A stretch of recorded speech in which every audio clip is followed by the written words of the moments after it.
May profits be upon you. Welcome to another weekly Forex forecast. We're looking at the Euro USD, and I apologize for the sound of my voice. I've been under the weather all week, and I'm trying to get better. That's all I'm doing. And I want to put out some posts, some analysis for you. So bear with me, and hopefully we have a very profitable next week. Right. Now we're looking at the Euro USD, and you can see on the monthly time frame, what do we got here? A bunch of lower lows, lower highs, lower lows, and lower highs, right? And you can see these three peaks, right? This was the lowest low, all right, and then we had this high, and then we had a new lower low breaking this structure here, this swing low here on the monthly time frame. All right. And that makes us bearish. Now, this is all a corrective move that corrects that impulse, that last impulsive move. This is the correction, the pullback, the retracement. And as long as we are below that low, we are bearish.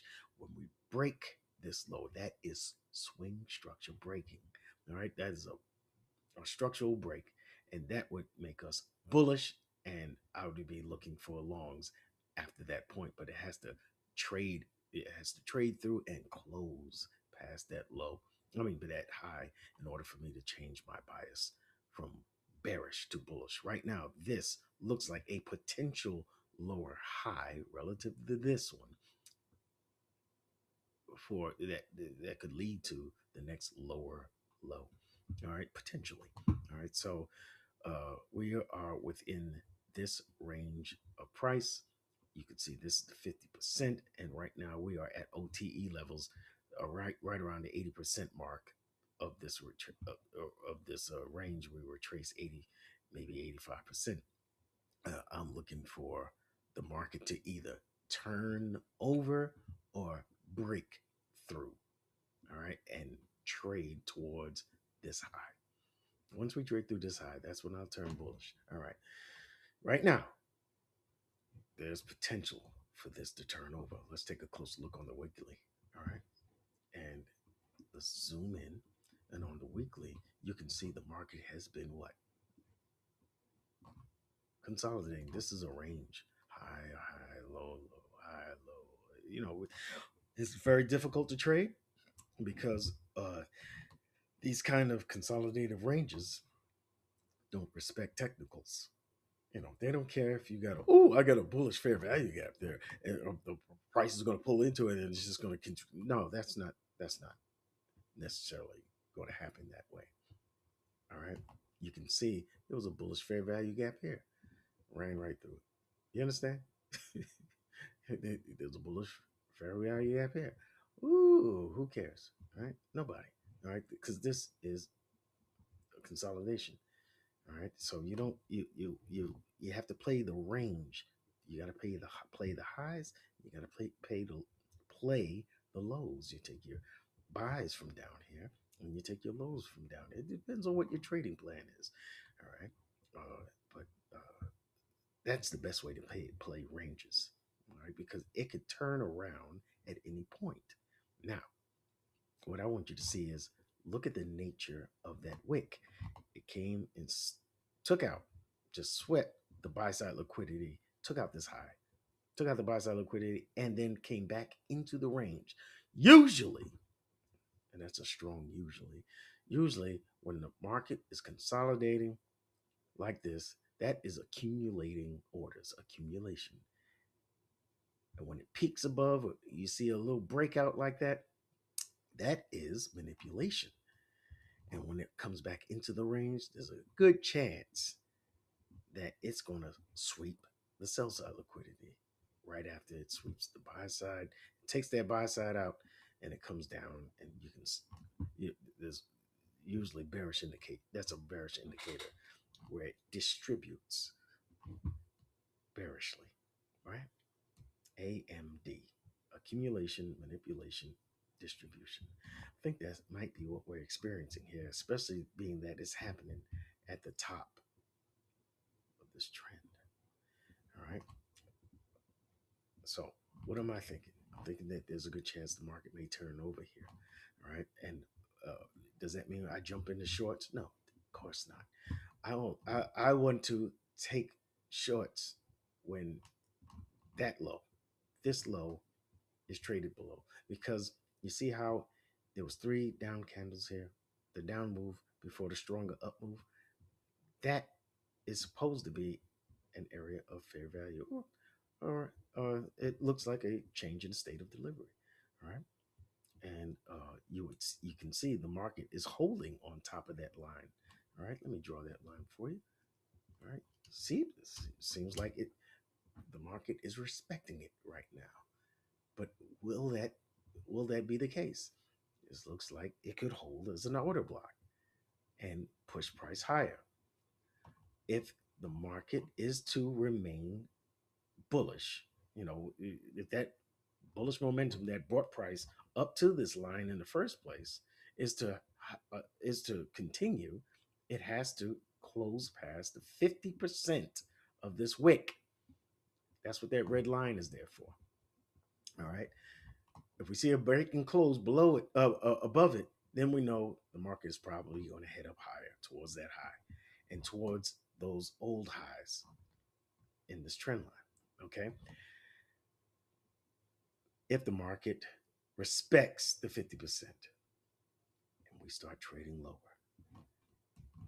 I would wait until the market closes below this line, because that would be a bearish indication, because this would be a change in state of delivery. I wait for the market to move to pull back into that bearish line, that bearish leg, and then we got ourselves a run.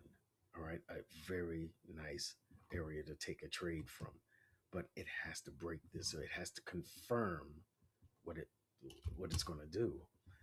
All right, and this would be the line that I would wait for. I'd put an alarm here, and if the market breaks that, I'm looking for the pullback, and then I would take the market on down. This is a weekly, all right? That's for all you swing traders. But right now, we're playing up here, and it looks bullish, and tentatively, we could be looking for the market to challenge that 50% of that wick. All right, now if we go to the daily, you can see this low here moved higher, sweeping these descending lows here. All right, descending highs here. I'm sorry, for liquidity. Got a nice little break, a pullback, and then up further. This is the area of fair value. The market pulled above it, came right back to it to mitigate, and we could see there's a possibility of there's potential for the market to go higher towards this high, to to to continue the higher high, higher low, higher high, higher low. We can go to the higher high. We could. If the market starts to show that weakness that I was thinking about, well, it'll show up in the form of disrespecting bullish PD arrays like this one, this bullish fair value gap here. If the market respects it, it'll continue higher from it. We are in the middle of it right now. If the market disrespects it, that'll be a bearish sign, and I'd be looking for the market to close past that low. All right, and that would give me an early change in the state of delivery. All right, I need to see it close below this low though. I need to see a strong candle displacement and then a pullback. That's when I would consider taking a short from there. This is the confirmation for swing traders here. This low. All right. If you want to get in early, this one here is the one to look for. You can look at this fair value gap on a day trading basis. You can look at that fair value gap and the disrespect of it on the 15-minute. There's a 15-minute entry. If it closes past this fair value gap, there's a 15-minute entry for short. Wait for it to come back, and then you can take her on down. Here's the deal, though. You're taking it down into an order block here, a bullish order block, and there is inducement above that order block. the market could find its footing here and shoot up. So to take a short in this particular situation, you have this range. All right, just bear that in mind.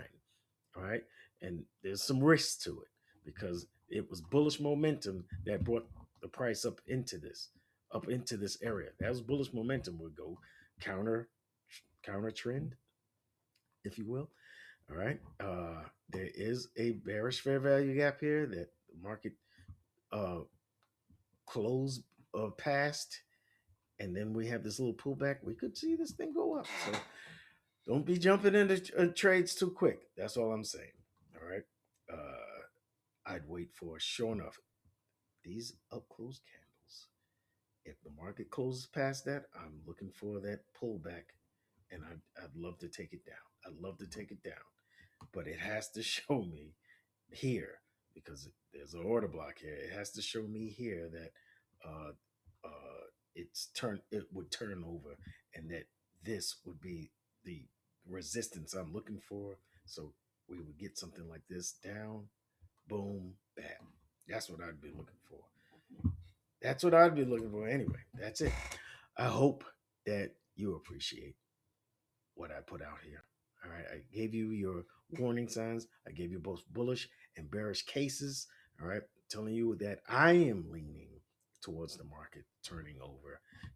You have to make a decision as to which way you're leaning. All right. I don't want to take a buy in this market like this, especially after pulling back into the range. I'm not that's not where my head is. All right. Until the market breaks that high, then I would and starts to trade comfortably above that high, then I would consider longs. But right now I'm looking for the short scenario, being that it gave those hints already. Okay. I've already put out a couple of videos, a video already for the US dollar. Go check that out.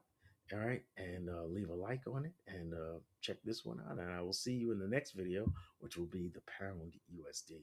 May profits be upon you.